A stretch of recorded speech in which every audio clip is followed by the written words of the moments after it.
عالی مرتبت سامعین و ناظرین، السلام علیکم ورحمۃ اللہ وبرکاتہ۔ اللہ کے پیارے محبوب صلی اللہ علیہ وآلہ وسلم اس حدیث کو اپنے رب سے روایت کرتے ہیں۔ حدیث قدسی ہے، ان اللہ کتب الحسنات والسیئات، بے شک اللہ تعالیٰ نے حسنات کو بھی اور سیئات کو بھی، نیکیوں کو بھی اور گناہوں کو بھی لکھ لیا ہے۔ ثم بین ذالک، وہ جو بیان ارشاد فرمایا گیا اس کی تفصیل یہ ہے، فمن ہم بحسنۃ فلم یعملھا کتبہ اللہ لہ عندہ حسنۃ کاملہ، جس نے کسی نیکی کا ارادہ کیا جس کا کرنا پختہ عزم کے ساتھ، ارادے کے ساتھ طے کیا تھا، کسی وجہ سے نہیں کر پایا، تو ایک کامل نیکی اللہ کے ہاں لکھ دی جاتی ہے۔ فَإِنْ هُوَ ہَمَّ بِهَا وَعَمِلَهَا كَتَبَهَا اللَّهُ لَهُ عِنْدَهُ عَشْرَ حَسَنَاتٍ إِلَى 700 ضِعْف إِلَى أَضْعَافٍ كَثِيرَةٍ، اور اگر اس نے جو نیکی کرنے کا عزم کیا تھا وہ نیکی کر لی، تو اللہ جل شانہ اس کو اپنے ہاں 10 گنا سے لے کے 700 گنا تک لکھ لیتا ہے۔ اس کی طرف سے اتنی نیکیاں اللہ جل شانہ کے ہاں تحریر کر لی جاتی ہیں، حتیٰ کہ فرمایا الی اضعاف کثیرہ، 700 گنا سے بھی زیادہ اللہ جل شانہ اس نیکی کا اجر نیکی کرنے والے کو عطا فرماتا ہے۔ اور پھر ارشاد فرمایا ومن ہم بسیئۃ، جس نے کسی گناہ کرنے کا ارادہ کیا اور اس کا ارادہ پختہ تھا کہ میں گناہ کروں گا، فلم یعملھا، لیکن اس نے گناہ نہیں کیا، کتبہ اللہ لہ عندہ حسنۃ کاملہ، تو کامل نیکی کا ثواب اس کے نامہ اعمال میں درج کر دیا جاتا ہے۔ یہ اس صورت میں ہے کہ جب اس نے گناہ ترک کیا اللہ سے ڈرتے ہوئے۔ اگر تو ایسا ہے کہ وہ کوئی گناہ کرنے جا رہا تھا لیکن آگے سے کوئی اور عارضہ لاحق ہو گیا اور وہ نہیں کر پایا، اس صورت کے اندر نہ نیکی لکھی جاتی ہے نہ گناہ لکھا جاتا ہے۔ لیکن اگر اللہ سے ڈرتے ہوئے اس کو خیال آ گیا، ارادہ پختہ تھا یہ گناہ کروں گا لیکن اس نے گناہ نہیں کیا، تو اللہ جل شانہ ایک کامل نیکی اس کے نامہ اعمال میں درج کر دیتا ہے۔ فَإِنْ هُوَ ہَمَّ بِهَا فَعَمِلَهَا، اور اگر اس نے کسی گناہ کرنے کا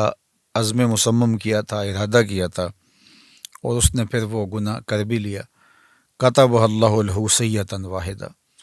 تو اللہ تعالیٰ جل شانہ اس کے نامہ اعمال کے اندر ایک گناہ کے طور پہ اس کو درج فرماتا ہے۔ یعنی خلاصہ کلام کیا کہ اگر کسی شخص نے نیکی کا پختہ ارادہ کیا اور وہ کر نہیں پایا، تو اللہ جل شانہ ایک نیکی اس کے نامہ اعمال میں درج فرما دیتا ہے، اور اگر اس نے عمل بھی کیا تو 10 نیکیاں، 700 نیکیاں یا اس سے بھی زائد اللہ تعالیٰ اس کو عطا فرماتا ہے۔ اور اگر اس نے گناہ کا ارادہ کیا لیکن وہ گناہ نہیں کر پایا، تو اس کی 2 صورتیں ہیں۔ گناہ نہ کرنے کا سبب اللہ کا ڈر تھا، خیال آیا کہ یہ میں غلط کرنے جا رہا ہوں، تو جو ارادہ کیا تھا اس سے باز آ گیا، تو ایک نیکی لکھی جاتی ہے۔ دوسرا یہ ہے کہ اسباب پیدا نہیں ہوئے اس گناہ کے کرنے کے، تو اللہ تعالیٰ اس کے نامہ اعمال کے اندر پھر بھی گناہ نہیں لکھتا اس کی نیت سے، نہ گناہ لکھا گیا نہ نیکی لکھی گئی۔ اور ایک صورت یہ ہے کہ اس نے جو ارادہ کیا اس پر اس نے عمل بھی کیا، تو پھر نامہ اعمال کے اندر اللہ جل شانہ ایک ہی گناہ درج کرتا ہے۔ اللہ اکبر۔ اور اس پر حضرت ابو ہریرہ رضی اللہ تعالی عنہ سے ایک روایت مروی ہے، وہ سماعت کر لیجیے، اور وہ بھی صحیح بخاری میں ہے۔ جو میں نے روایت آپ کے سامنے رکھی یہ بخاری میں بھی ہے، مسلم شریف میں ہے، اور یہ صحیح بخاری میں حضرت ابو ہریرہ رضی اللہ تعالیٰ عنہ روایت کرتے ہیں، اور یہ حدیث بھی حدیث قدسی ہے، اور امام بخاری نے اس کو اپنی سند کے ساتھ روایت کیا ہے کہ اللہ جل شانہ ارشاد فرماتا ہے اذا اراد عبدی، جب میرا بندہ ارادہ کرتا ہے ان یعمل سیئۃ، کہ وہ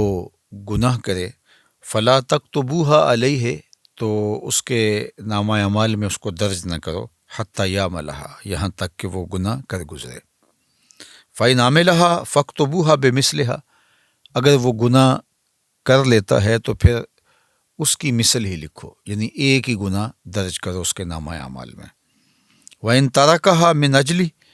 اور اگر وہ اس گناہ کو میرے لیے ترک کرتا ہے، فَاكْتُبُوهَا لَهُ حَسَنَةً، تو پھر اس کے نامہ اعمال کے اندر وہ نیکی لکھ دو، اس لیے کہ اس نے میرے ڈر سے، میرے خوف سے گناہ کو ترک کیا۔ یہ اللہ جل شانہ کی کرم نوازی ہے اپنے بندوں پر کہ نیکی کی نیت کرنے سے ایک نیکی لکھ دی گئی، کی تو 10 سے لے کر 700 گنا تک، بلکہ اس سے بھی زیادہ عطا کی گئی، اور گناہ کا ارادہ کرنے سے نامہ اعمال میں گناہ نہیں لکھا گیا، اور اگر اس نے اللہ کے ڈر سے اس گناہ کو چھوڑا ہے تو اس چھوڑنے پر بھی اس کو اللہ تعالیٰ نیکی عطا فرماتا ہے۔ تو یہ اللہ تعالیٰ جل شانہ کی کرم نوازیاں ہیں جو اپنے بندوں کو نصیب فرماتا ہے۔ اور آپ اس کو یوں بھی کہہ سکتے ہیں کہ جب وہ گناہ کی سزا عطا کرتا ہے تو اس وقت ضابطۂ عدل کے مطابق کہ ایک کیا ہے تو ایک ہی اس کے نامہ اعمال میں لکھا جائے گا اور ایک کی ہی اس کو سزا ملے گی، اور جب وہ کسی نیک عمل کی جزا دیتا ہے تو وہ عدل کے ضابطوں کے مطابق نہیں، فضل کے ضابطے کے مطابق، کہ ایک کو 10 سے لے کے 700 گنا تک عطا فرماتا ہے۔ تو یہ اللہ کی رحمتوں کے برستے ہوئے رنگ ہیں، اور ہمیں ماہ صیام میں بھرپور نیکیاں کرنی چاہیے، اور نیکی کا عزم مصمم بھی نامہ اعمال میں نیکی کے درج ہونے کا سبب بنے گا، اور گناہوں سے مکمل اجتناب کرنا چاہیے۔ اللہ ہمیں گناہ کے عزم سے بھی محفوظ فرمائے، اور اگر شامت نفس کی وجہ سے، شیطان کی وجہ سے اگر کبھی عزم پیدا ہو جاتا ہے تو اللہ تعالیٰ ہمیں اپنی خشیت کا نور، اپنے خوف کا جمال عطا کرے، اور ہم اپنی زندگی کو کلیتاً گناہوں سے بچا لیں، محفوظ کر لیں۔ اللہ اس ماہ صیام میں ہمیں سچی توبہ کی توفیق ارزانی فرمائے۔